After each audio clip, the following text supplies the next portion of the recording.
नमस्कार दोस्तों, स्वागत है आपका जीएस मंथन में।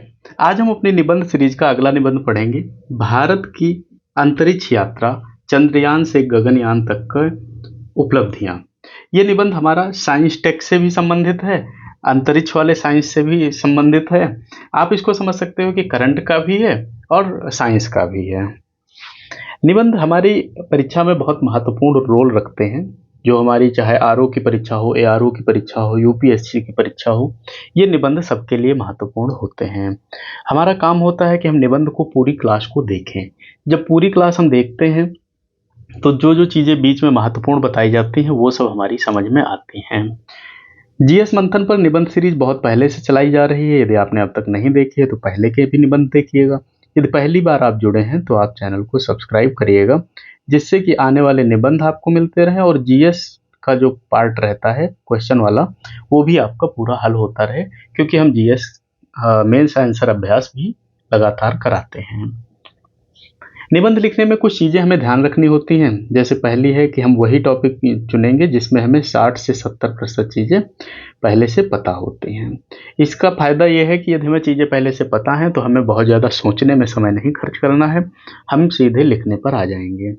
दूसरी चीज़ ये है, टॉपिक वही लेते हैं जो हम सही से डिस्क्राइब कर पाएँ या लिख पाएँ और जिसके बारे में हमें सूक्तियाँ या उक्तियाँ पता हैं। सूक्ति या कोटेशन के बारे में एक चीज़ ध्यान रखिएगा, बहुत कोटेशन आपको नहीं डालने हैं। जितने कोटेशन डालेंगे उस टॉपिक से संबंधित होने चाहिए। अनावश्यक कोटेशन नहीं भरेंगे। टॉपिक के बाहर हमारा निबंध नहीं जाना चाहिए। यदि हम पैराग्राफ में हम निबंध पूरा पैराग्राफ में लिखते हैं, हेडिंग और पॉइंट नहीं डालते हैं।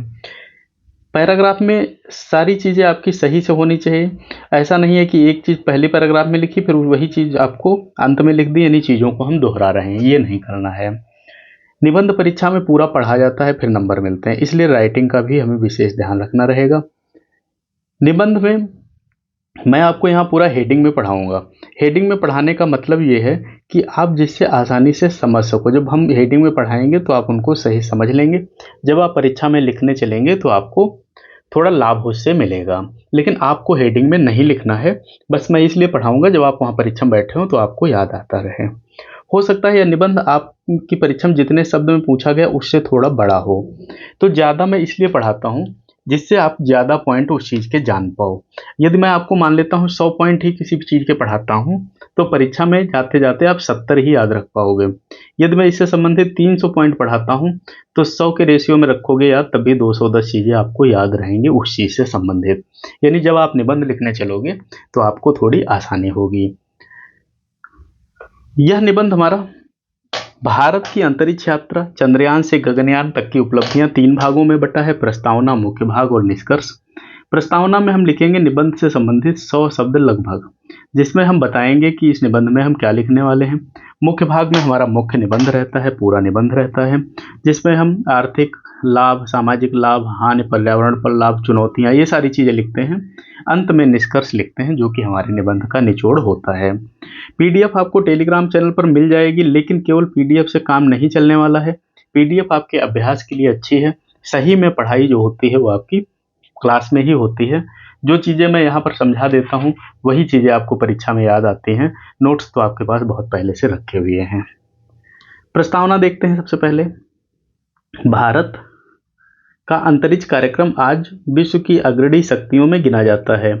कभी संसाधनों की कमी से जूझता हुआ देश आज न केवल चंद्रमा और मंगल तक पहुंच चुका है, बल्कि मानव को अंतरिक्ष में भेजने की तैयारियां भी कर रहा है।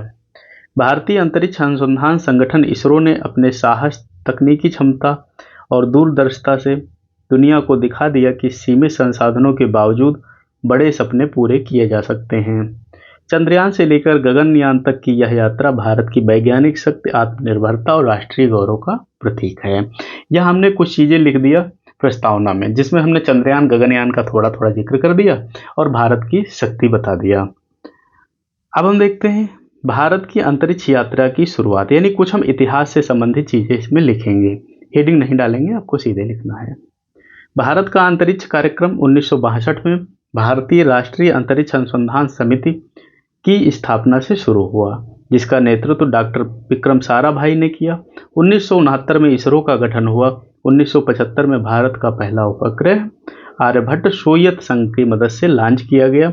इसके बाद धीरे धीरे भारत ने उपग्रह प्रक्षेपण और रॉकेट तकनीकी में आत्मनिर्भरता हासिल की।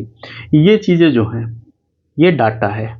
तथ्य आप तभी सही प्रयोग करेंगे जब हमें पता होंगे। यदि हमें तथ्य नहीं पता है तो हम उनका प्रयोग नहीं करेंगे, यानी डाटा का प्रयोग नहीं करेंगे। ऐसे ही आपकी जीएस की आंसर राइटिंग सीरीज चल रही है, आप चैनल सब्सक्राइब करिएगा जिससे कि आपको वो भी मिलती रहे।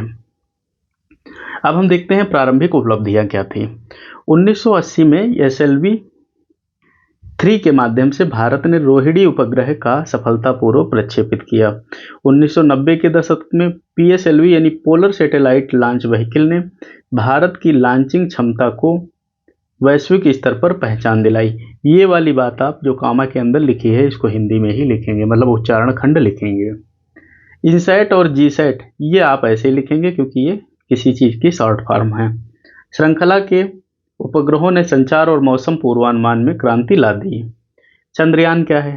चंद्रमा की खोज भारत, चंद्रमा की खोज में भारत, ठीक है। चंद्रयान 1 भारत का पहला चंद्र मिशन था। चंद्रमा की सतह पर पानी के अणुओं की इसने खोज की थी। इस उपलब्धि ने भारत को विश्व के चुनिंदा और अंतरिक्ष राष्ट्रों की सूची में शामिल कर दिया। फिर चंद्रयान 2 2019 का जो है, इसका उद्देश्य चंद्रमा के दक्षिणी ध्रुव पर उतरना था। ऑर्बिटर ने अब तक कई महत्वपूर्ण जानकारियां दी। लैंडर विक्रम की सॉफ्ट लैंडिंग प्रयास असफल रहा, लेकिन इसरो की तकनीकी क्षमता की सराहना विश्व भर में हुई। चंद्रयान तीसरा जो था 2023 भारत का सबसे ऐतिहासिक मिशन था। सफलतापूर्वक चंद्रमा के दक्षिणी ध्रुव पर उतरने वाला पहला देश बनता है भारत। यह उपलब्धि भारत के लिए न केवल वैज्ञानिक दृष्टि से बल्कि अंतर्राष्ट्रीय स्तर पर भी गर्व करने का विषय रही थी।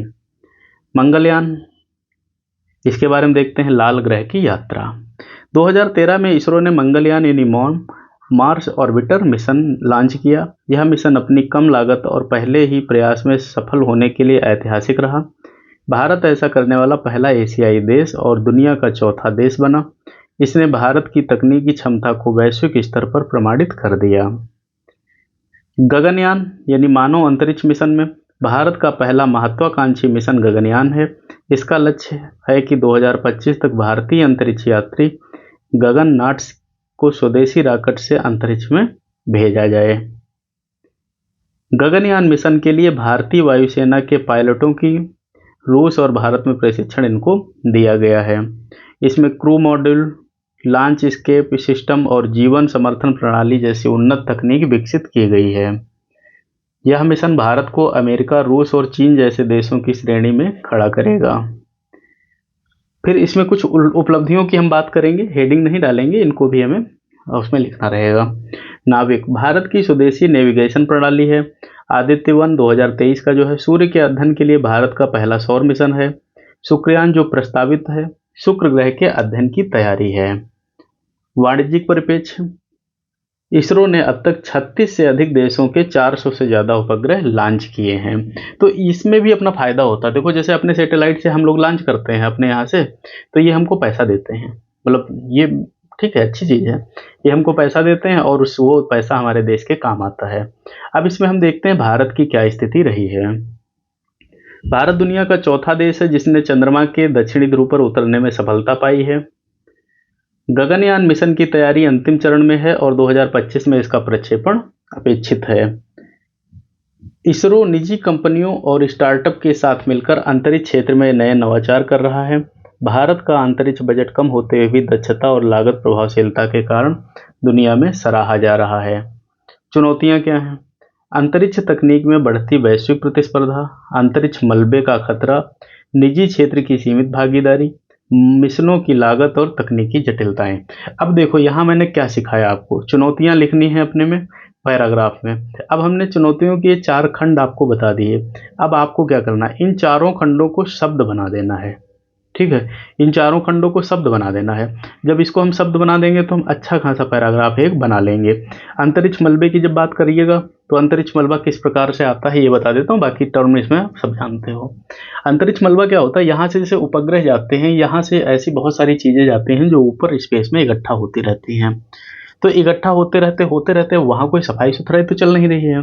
यानी वो सारी चीज़ें किसी का पार्ट यहाँ पड़ा, किसी मिसाइल का पार्ट यहाँ पड़ा, किसी उपग्रह का पार्ट यहाँ पड़ा, ऐसे करते करते यानी मान लो ये अंतरिक्ष एक डिब्बा जैसा है, तो इसमें ये सब भरता जा रहा है।